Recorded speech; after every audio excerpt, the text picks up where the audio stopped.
Hi guys, this is now the second attempt to film about what it's like to be an autistic female. So today I thought I'd do a personal blog video about being on the autism spectrum, because I don't think there is a lot of representation about autism and females on YouTube, so here we go.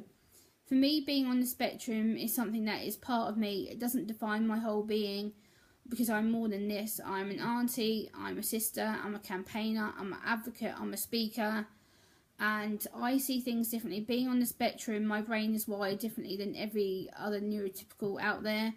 I have to process so many things at one time, it can get quite overwhelming. This can include sounds, taste, touch, smell, and all my senses are interlinked into one. So I can smell things, I can sense things, I can taste things that really get my brain to overwork, and it really causes me to have an anxious panic, which can really get me upset and anxious. So it's not a good thing for me to redo.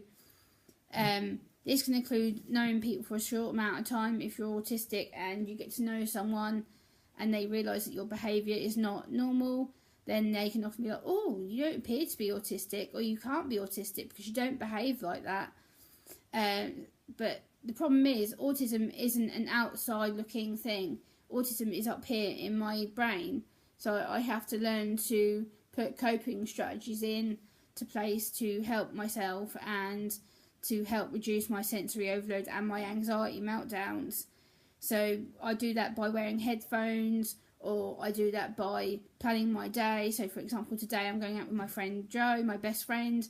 She'll come and get me in her car, and then I will go out with her. She plans what restaurant we go to. She helps me pick off the menu. She will then order for us. She'll get my drink for me to reduce my sensory overload in that moment. So that really helps me to keep calm and not make me feel stressed out.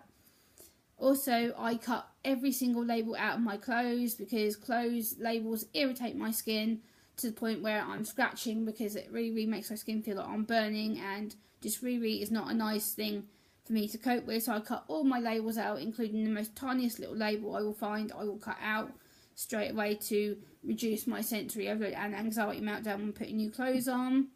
Also, I want to address a really big topic about autism while I'm on here, is about girls possibly not being able to have autism.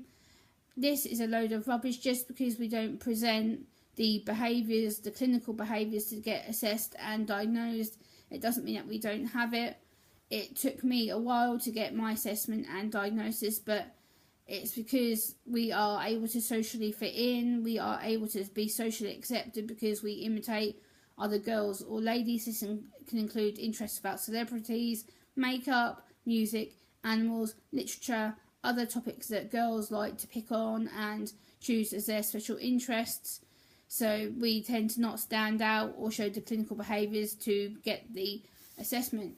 So that leads on nicely to when I first got diagnosed. I was very emotional, I was upset, I was angry, I was very bitter towards my family because I felt like I'd been stabbed in the back. I cried for weeks because I was confused, I didn't know what to do, I didn't know what to expect.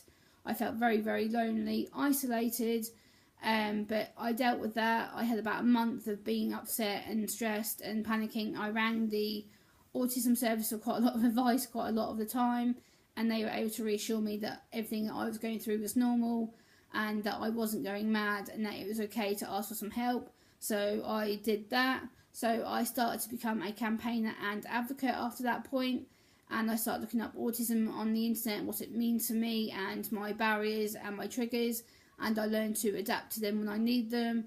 And most of the time I'm able to go out and do things and not really let my autism stop me. So I became a campaigner for my local town where I live, and I started attending autism and mental health wellbeing board at the council, where I was the only one with autism on that board who gave her personal perspective and helped professionals to plan things better for people with autism and mental health. So that includes going to professional buildings, such places as opticians, hospitals, dentists, doctors, other places that autistic people will often get stressed out or over anxious because it's a new place, it's strange, it smells, there's funny people there, there's people that they don't know, so it's going to trigger their anxiety off. So I help to give them strategies to give to people to lower the family and the person in general for their own sensory well-being. And yeah, then I start to create my own autism page called Amazing Autism on Facebook, which has now got 615 likes on it. I've now been running that for 4 years nearly, and it's just a page where I blog about autism articles, disability, mental health, and I put my own autism blogs on there as well. And I've also had a local newspaper article about autism, and my story that I've done. I will also try and do a video about that separately, because I don't want this to be too lengthy. So I will do a separate video on that at some point very, very soon. And I've also got a Twitter page if you want to come and find me. It's Gemma_Gems1. And again, on that page I blog about autism and send autism articles and mental health articles on there. And yeah, come and follow me on there. And yeah, so if you like this video, please give it a like, and please feel free to subscribe to my channel, guys. Many thanks for watching. Have a good day. Bye.